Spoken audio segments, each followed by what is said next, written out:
I had dreamed about owning a vineyard and winery since I attended the University of California at Davis back in the early 70s. And it took me 40 years to make it happen, but it happened.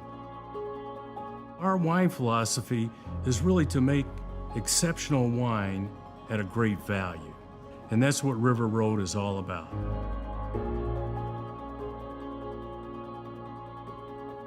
People come to wine from all different backgrounds and different paths. And mine in particular, it started with childhood in the Midwest. I learned a lot about the natural environment.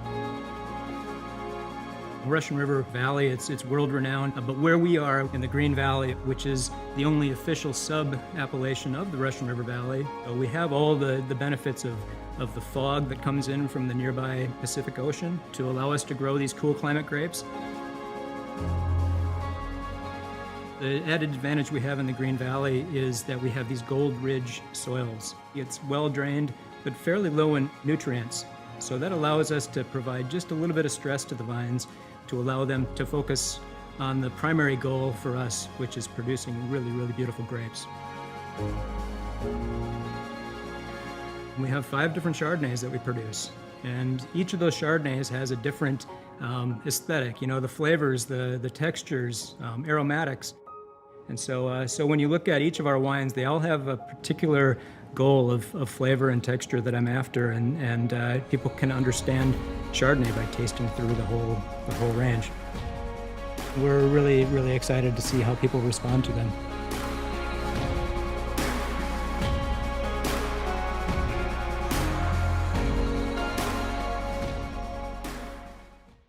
Hello, everyone, and welcome to River Road Virtual Tasting with Total Wine and More. I'm Taylor Barnaby, Director of Wine Buying here at Total Wine, and I couldn't be happier to be here today with a really good friend of mine, Joe Freeman from the River Road Winery. Joe makes some of our favorite Chardonnays and Pinot Noirs coming out of California these days, and we couldn't be more excited to be able to taste 2 of our favorites today as well. So let me introduce you to Joe Freeman. Hey, thanks, Taylor. Always great to talk with you and to talk about Chardonnay. And so really excited today to be here and introduce a couple of our favorite wines. Awesome. Yeah, we're looking forward to tasting them. But before we do, as I mentioned, some of the Chardonnays that you're making right now are just truly exciting to taste them and to find out more about them. I do wonder what kind of got you into wine? What was it that really sparked your passion for it? Yeah, I'm a lucky guy. I really was fortunate in that I had a number of factors that kind of brought me to California and brought me into the wine industry. And it started with a love of growing plants. You know, I studied agriculture at the University of Minnesota with a degree that was core sciences and then a specialty in horticulture. So from there, I really love watching plants come to life in the spring and the produce that you can get off of them. And so that drove me further to try to find a way to take the produce of those plants, and in this case the vines, and how to make them into something that was truly rewarding long term and allowed me to share that with as many people as possible. So I came out to California in 1997 and started making Chardonnay and Pinot Noir here in the Russian River Valley, and it's been a grand adventure. That's awesome. You're only 30 years old, I think. You got there in 97. The math doesn't quite work out, but we appreciate it. What were some inspirations for you? Were there people or maybe some wines that you tried in the past that really inspired you to join the winemaking side of it? Yeah, fully the inspiration that really drove me here again was the grapevines, and I love seeing these vines that we have in the vineyard. We treat them really badly in the winter. We prune them heavily. We create these small vines that are left on the trellis, and from there they recover and they rebound, and these guys never quit. And so I'm always inspired by the vines and watching them kind of showcase what they're capable of and giving us this really beautiful fruit every year. And then beyond that, the industry is incredibly collaborative. And so working with other winemakers in the industry and seeing how they've been able to craft these really astounding wines out of the beautiful grapes in the area. The inspirations are endless for me in my career. That's so cool. So speaking of the vines, you guys happen to be in Russian River Valley, in the heart of Russian River Valley, even a little place called Green Valley, which we've found over and over again is another fantastic area for Chardonnay and Pinot Noir. I wonder if you could tell us a little bit about what makes it so special. Oh, absolutely. And I'm here in our estate vineyard at the estate winery, and it's in the core of the Green Valley, which is an official sub-appellation of the Russian River Valley. And what's really special about Green Valley is that we have these incredible soils called Gold Ridge soils, and they are giving the vines just the right amount of nutrient and water. The soils actually act kind of like a sponge for all that winter rain that we do get here, kind of allowing the vines to tap into that during the course of the growing season. And so we can farm this very sustainably for nutrients and for water usage. The vineyard is certified sustainable through 2 different agencies, and what that means is we've planted these grapes in the Goldilocks zone for them, where they have just what they need. We can practically dry farm in most vintages, and it produces incredible grapes. It's the coolest region of Sonoma County. It's a beautiful summer afternoon behind me, but this morning the fog, that marine fog from the Pacific Ocean, was blanketing our vineyard until about 11:30 a.m. So we get a nice cooling effect and refreshing character from those fogs, and then we get just enough beautiful California sunshine to create those ripe fruit flavors that everybody loves in their wine. So yeah, the Green Valley is a really amazing place as part of the Russian River Valley. I love it. Speaking of those ripe fruit California flavors, should we taste some wine? Oh, absolutely. That's what everybody's here for, right? Yeah. That's right. So That's right. so today we're going to taste 2 Chardonnays. The first wine is our Unoaked Chardonnay. This is a wine that really does express those beautiful fruit flavors, and it's made in stainless steel tanks, and that allows us to really focus on everything that's beautiful about those grapes. It's refreshing acidity, lower alcohol, a little touch of residual sugar. So let's get at that one. And for folks at home, we certainly encourage you to taste along with us. Some of the most exciting parts, I think, are being able to taste wines with the winemaker themselves. So please join us. So yeah, beautiful aromas. There's that ripe tree fruit. There's pear and ripe apple and lemon lime citrus. And Taylor, when you taste this wine, what I think is amazing about it is that flavor of the joy of just biting into that perfectly ripe juicy peach. That's what wine grapes can do when you really allow them to express that great fruit. And this one has got that juicy soft, rich, and ripe characteristics, and no oak to hide that beautiful fruit expression. Yeah, my goodness, that's good. Tell us a little bit about unoaked versus oaked, and maybe how you go about making the wines differently.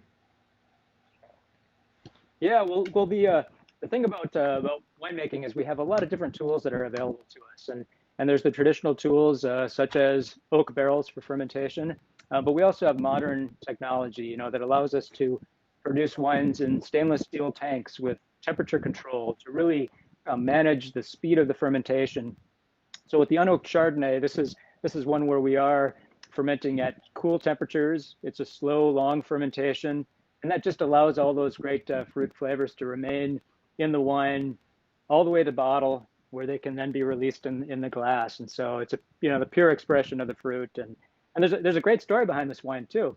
So River Road, we've been making Chardonnay, growing Chardonnay and bottling Chardonnay since 1978 in the Russian River Valley. But Ron Rubin, the owner of the winery, he came to me and said, well, I want to find a wine that my wife Pam is going to really love. And so he said she is not a fan of oak. She doesn't like the character of that, toasted coconut or spice notes and some of the tannins you get from oak. He said, I know you guys are making some tank fermented Chardonnay out in the cellar there. What if we were to bottle that without the use of any oak? Don't put it to barrel. Let's let it be its pure expression. And so that was our first release of the Unoaked in 2012 from the 2011 vintage. And so Pam loved it. You guys have been great supporters of this, and we're happy to say it's your number one Unoaked Chardonnay. It just has such a beautiful fruit expression to it. Yeah, that's for sure. This is one popular wine, I mean, for good reason. Boy, when you taste it, it's such a refreshing glass of wine. What about some food pairings, Joe? What do you really like to? What do you love to eat with the Unoaked Chardonnay? Yeah, with the Unoaked Chardonnay, in many cases, I'm just drinking it on its own. It's a great cocktail hour wine when it's nice and warm. If you've got a pool or you got a patio in the backyard, really nice to pull this directly out of the fridge.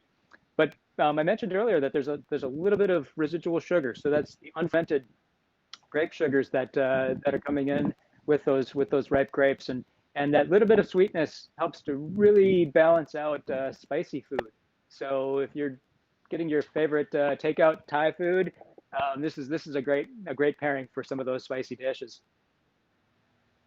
Wow, that sounds really good. Next time we get together, let's get some spicy Thai food. Oh, absolutely, The you're on. All right. So let's jump into the next wine. I think the next one is the River Road Russian River Valley Chardonnay, correct?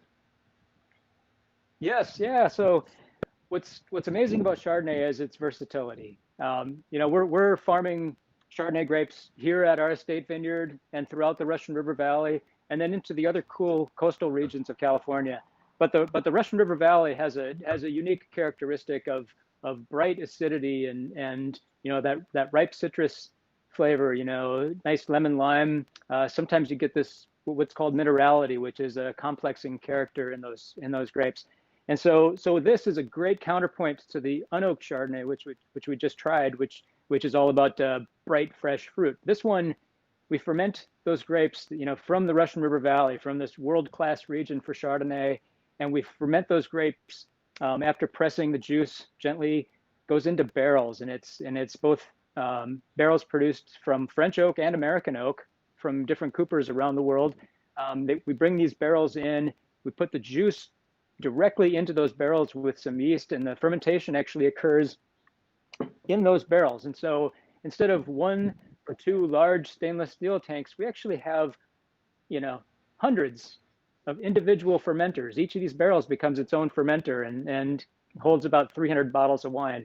And so the fermentation happens in a little different fashion. It's a little bit faster. We get a little more complex aromas from those fermentations. And then you're extracting all these beautiful characteristics out of the oak. So American oak is going to give you aromatics of toasted coconut and toffee, these sweet spice aromas.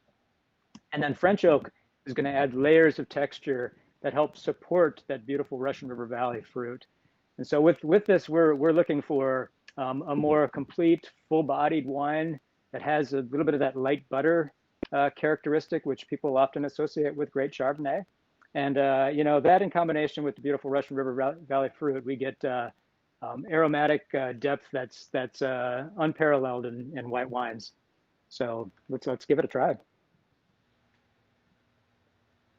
So yeah, you just love swirling this wine and seeing how those spice notes and some of that sweet vanilla notes. You get clove and ginger.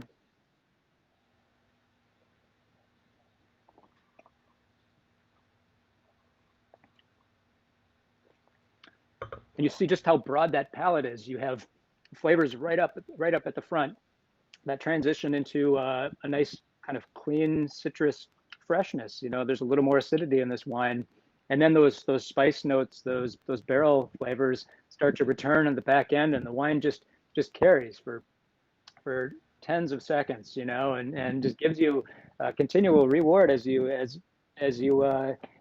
experience that long finish. And And what's great about Russian River is because it has that bright acidity, it balances out the sweetness of the oak, and also adds a nice cleansing character, and it really makes you want to go back in for more sips. And so good wine on its own, but also a really great wine with food. Yeah, boy, that is really good. You love that mouth coating texture, but at the same time, it still has, like you said, that nice fresh kind of zippiness to it, to the fruit. And boy, that is a full spectrum of fruit flavors, right? I mean, you have fresh, ripe tree fruit moving into richer tropical fruit, and then that spice, that coconut really pops in on the finish. Man, such a great wine. Thank you. The Also, so how about food with the Russian River Chardonnay? Any favorite dishes that go with this one? Oh, absolutely. And because it has that nice acidity, it's a wonderful food wine. Of all the Chardonnays that we make, this is the one that I think is best paired with a range of food on your table. And this time of the year, I think about grilled chicken, and maybe a creamy risotto. Shellfish is really kind of in our minds. Crab cakes. If you're living in a coastal area and you can get some crab cakes to go from your favorite restaurant that you miss being in. This is a great wine to serve with those foods. That's awesome. Thank you very much, Joe. I really do appreciate it. You know, COVID-19 is on our minds a lot these days, and I wonder if you could tell us a little bit about how it's affecting yourself and the winery and how you guys are managing through the new normal, if you will. Yeah, thank you for asking. We've most important thing for us is the health of our staff, and we've taken great measures to provide people with the right protective gear, but also we're lucky. We've got a whole outdoor playground behind me, which is our estate vineyard. And so we can spread our crew out, putting them at tasks that are going to be, separate from each other, but allow them to still be, actively involved in the growing of the grapes and the production of the wines. And our cellar, we have a fairly small team, so our cellar is big and lets us, operate together yet separate. Kind of what everybody needs to do right now. And so we've come together as a team and are continuing to make some really great wines. And the safety of the crew has been something that we've focused on heartily. That's awesome. Mm-hmm. The What else do you like to do, Joe? When you're not making awesome Chardonnay or Pinot Noir, what are you doing?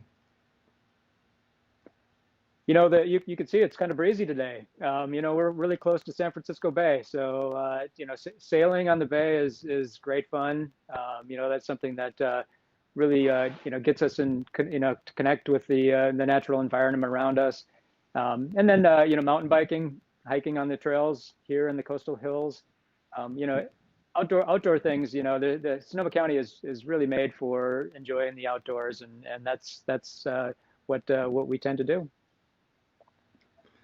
Very cool. Joe, I really want to thank you for joining us today. And for our audience out there, I want to invite you to please check out River Road Winery at your local Total Wine and More. Visit our website. For now, we now feature curbside pickup as well, making everything as easy as can be. But once again, thank you all. And Joe, cheers. Hey, cheers, Taylor. Really, really good talking with you again. I look forward to seeing you out here in California. And in the meantime, everybody be well. Thank you.